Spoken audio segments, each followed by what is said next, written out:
Danny Flexon here for Seconds Out with Luther Clay, welterweight. Obviously, we're here at Boxing Booth Gym, brand new, in Merstham. Is that how you say it?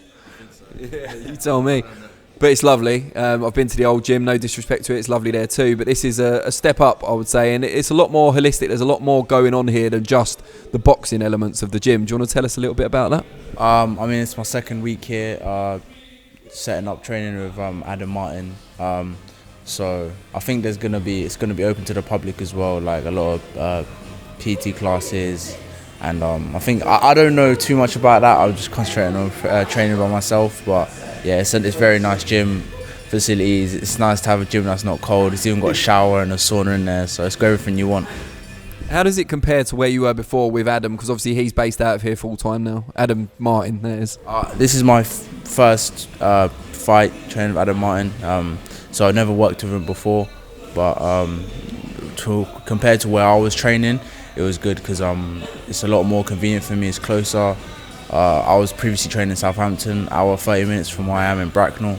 This is like 45 minutes, and a gym, like I said, it's got all the facilities. It's warm, it's nice, it's clean, it's everything. It's good. What was it that made you switch trainers? Because it's not like you're on a poor run of form. I think you've won something like 8 in a row. You've got the WBO Global belt. You've just come off a good win against Freddie Kawit. I was ringside for that. Very, very interesting fight. Really enjoyed it. Clear winner as well. What made you switch trainers?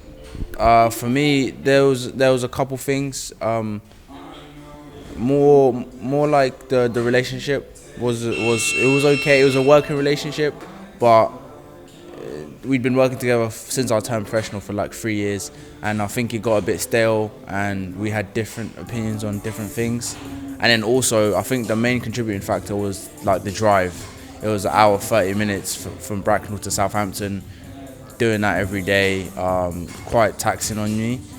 So that was the main thing, the drive. I just thought, need somewhere closer because I'm not getting enough time to rest. I'm spending too much time in the car, you know. I was just feeling like it was too much, so the link up with Adam Martin happened a bit organically.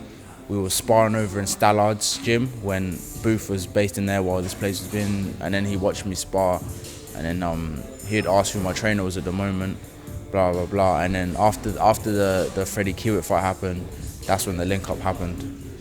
What sort of things are you guys concentrating on? It's very early in your working relationship, but what are the areas he's looking to improve in you specifically?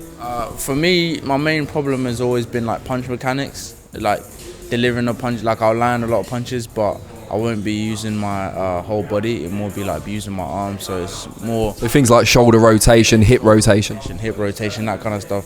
Where I'm quite new to boxing, I understand how to throw the punches, but my body's, I haven't been used to, like, still getting used to throwing like your body into it. So it's that kind of stuff. At the moment, we're waiting on an opponent to be finalised.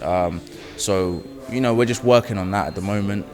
Because in terms of my boxing IQ there, it's just little things I need to tweak and work on. Yeah. When do you think you'll next be out? You said you're waiting for an opponent, but have you got a date or a venue? We've got like an advisory date. It's March time, mid-March, so that's when we're looking to be out.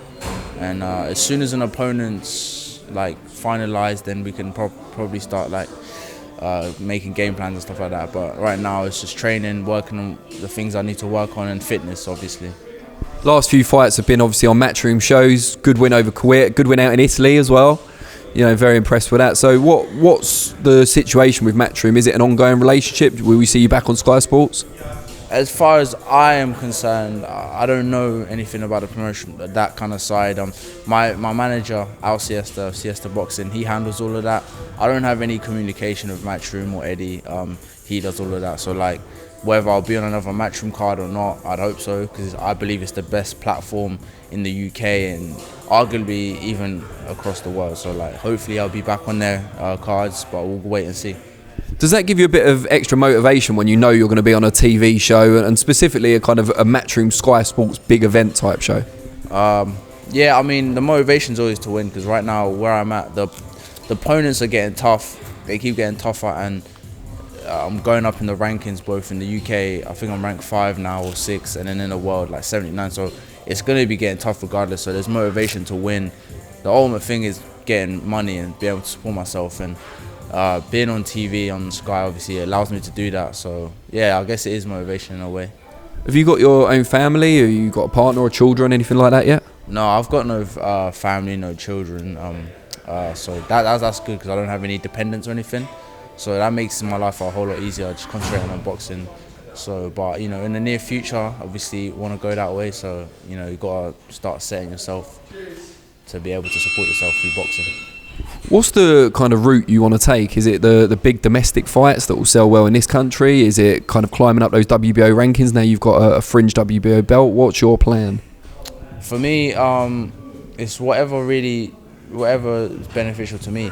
I'm always down for domestic fights, but I'm also looking to go up the world rankings and do that WBO route a step at a time. But really, it just depends what's there. If I get offered a good domestic fight and it's good money and a televised show, I'll take it. But if I get offered a domestic fight and it's like York Hall on a YouTube stream, I'll be like, no, it doesn't make sense. It's just whatever makes business sense, whatever makes sense for my career. But there goes my offer of our YouTube stream of the next York Hall show. But yeah, have you sparred Josh Kelly since you've been here, or in the past? I haven't sparred Josh yet. I've only just come into camp. I think in my second week of camp. I'll probably start sparring this week. So towards the end of this week, if they need sparring, I'll hop in. But I've done many rounds with Josh, and he's looking sharp as always. Anyway. He's got obviously Avanesyan coming up, and a fight that's been much talked about. You're not exactly a carbon copy of Avanesyan, it's fair to say, but you physically, dimension-wise, you're not too far off. But obviously, there's a bit more guile in your work and a bit more intelligence, perhaps. I think I've sparred Avanesyan before. Actually, this was very early in my career. I think when I sparred Avanesyan, it was very hard to judge because when you're a young pro and you spar an experienced guy, you don't know how hard they're going. So it's but when I sparred Josh, he's been going 100%, and when I sparred Avanesyan, I don't know how to range hard. But I think from the dimension side, I think Josh will be able to handle him, but it's whether Avanesyan is very good on the inside. Like, he'll get you on the inside and he won't throw 1-2s, he'll throw like 4 or 5 punches in a barrage. So if whether Josh can handle that, and it seems like Avanesyan's getting his power back, because before he was quite a hard puncher, then he slowed down a bit. Now he's coming back up, so it's going to be interesting whether Josh is going to be able to handle that. I'm sure he will. He's sparring with a lot of people, hard puncher, so it's going to be interesting. I think it's a very good fight at this stage of his career. Avanesyan's former world titleist, if you got to remember that, and Josh is definitely up there in the world rankings, so it's interesting. You're not picking a winner, I can tell. I think Josh will do it. I think Josh will do it. Physically, from the dimensions kind of side and the work that Josh works on, I think he can do it. But like I say, the power lies with Avanesyan, without a doubt. But I think the boxing brain, the IQ, the defense is with Kelly. So it's going to be interesting.